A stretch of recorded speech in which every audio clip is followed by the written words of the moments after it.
Dimas, suami yang dulu pernah perhatian, kini mulai menjauh dalam diam. Ketika Kirana menyarankan perpisahan demi membebaskan Dimas dari beban yang ia pikir hanya ia tanggung, ia tak tahu bahwa Dimas pun menyimpan rahasia. Setiap pagi aku bangun lebih dulu hanya untuk melihat wajahnya yang tenang saat tidur. Wajah yang selalu bersinar penuh mimpi, kini kerap kulihat dibalut lelah yang tak bisa dijelaskan. Aku tahu ada yang ia sembunyikan di balik senyumnya, tapi ia tak tahu aku juga menyimpan rahasia yang sama besar. Kami sudah menikah 7 tahun. Di tahun pertama kami mentertawakan setiap pertanyaan. Kapan punya anak? Kami menjawab dengan ringan, dengan rencana-rencana liburan, dengan keyakinan bahwa. Tapi tahun demi tahun berlalu, dan dua garis itu tak kunjung hadir. Kirana mulai gelisah. Aku tahu dari caranya menghitung hari, dari aplikasi di ponselnya, dari nada suaranya setiap berkata, mungkin bulan ini. Ia mulai memeriksakan diri. Hasilnya tidak buruk, tapi tidak sepenuhnya baik. Dokter bilang peluangnya kecil, tapi bukan tidak mungkin. Aku mengangguk, menenangkannya, memeluk. Sudah berapa bulan mereka mendengar vonis itu, bahwa Kirana perempuan yang ia cintai sepenuh hati mungkin tak akan bisa mengandung. Bukan tidak mungkin sepenuhnya, tapi kemungkinannya sangat. Dimas tidak menangis waktu itu. Di ruang dokter, ia hanya menggenggam tangan Kirana lebih kuat dari biasanya. Tapi hatinya remuk, bukan karena ia tak akan punya anak, melainkan karena ia melihat. Ia ingin berkata, tak apa, tapi ia tahu kalimat itu tak cukup menahan runtuhnya perasaan seorang perempuan yang merasa tubuhnya telah menghilang. Dan Dimas merasa tak berdaya. Ia tumbuh dalam keluarga. Ia pikir dengan diam ia sedang melindungi. Dengan tidak menangis, ia sedang menegakkan tiang rumah tangga mereka. Padahal tiap malam, Dimas juga berperang dengan pikirannya sendiri. Pikiran itu datang diam-diam, menyelinap di sela doa-doa panjangnya. Ia membencinya, tapi ia manusia, dan di titik tertentu ia merasa mulai retak. Tapi ia tidak boleh menunjukkan itu.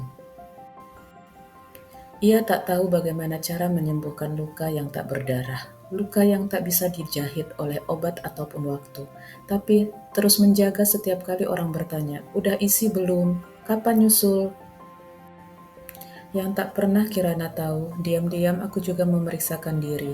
Aku ingin memastikan, karena bagiku ini perjuangan kami berdua. Tapi ketika hasilnya keluar, dunia seakan berhenti. Oligospermia, istilah dokter medisnya begitu. Ini berarti kemungkinan untuk membuahi sel telur secara alami sangat kecil, vonis dokter saat itu. Telinga Dimas mendadak penuh dengung. Oligospermia, satu kata yang terasa seperti palu menghantam pondasi terakhir harga dirinya sebagai laki-laki. Oligospermia, satu kata yang terasa seperti palu menghantam pondasi.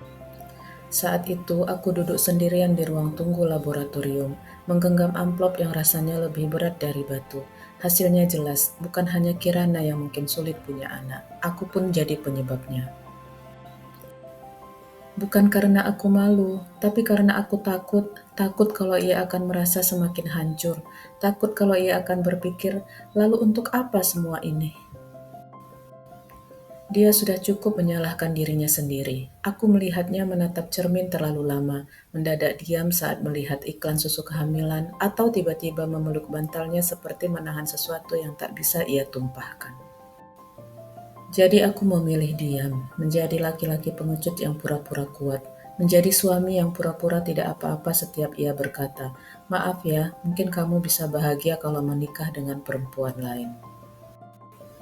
Dan yang paling menyakitkan, aku tidak bisa membantahnya dengan jujur, karena seharusnya aku berkata, "Tidak sayang, bahkan kalau kamu bisa punya anak pun, aku belum tentu bisa memberimu."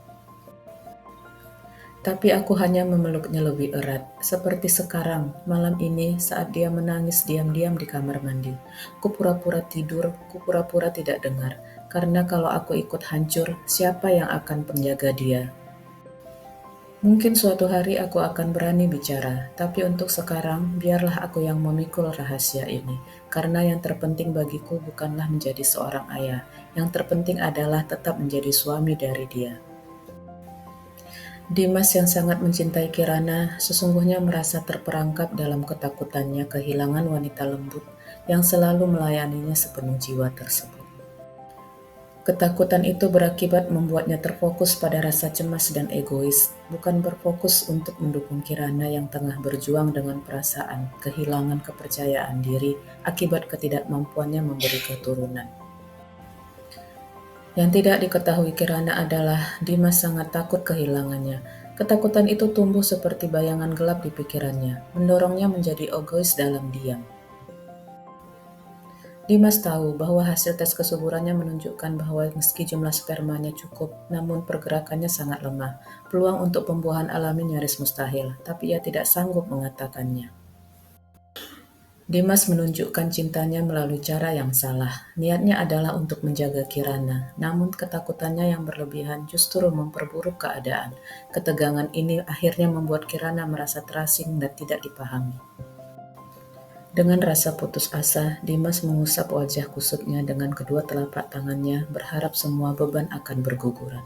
Lalu dia menatap layar handphonenya di tengah kesepiannya yang menggumpal.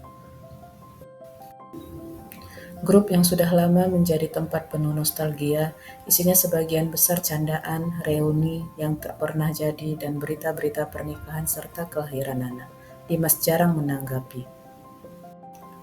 Matanya membaca pesan dari Nadia, bukan pesan langsung, hanya komentar ringan soal artikel parenting yang dibagikan salah satu anggota grup. Kalau anak tantrum di depan umum, yang harus dikendalikan dulu itu orang tuanya. Dimas membaca ulang komentar itu. Ada yang menarik, ada ketenangan dalam kalimatnya, dan kejujuran. Tanpa pikir panjang, ia mengirim pesan pribadi, dan itu menjadi awal dari semuanya. Bisa lanjut bab 3 di KBM aplikasi ya.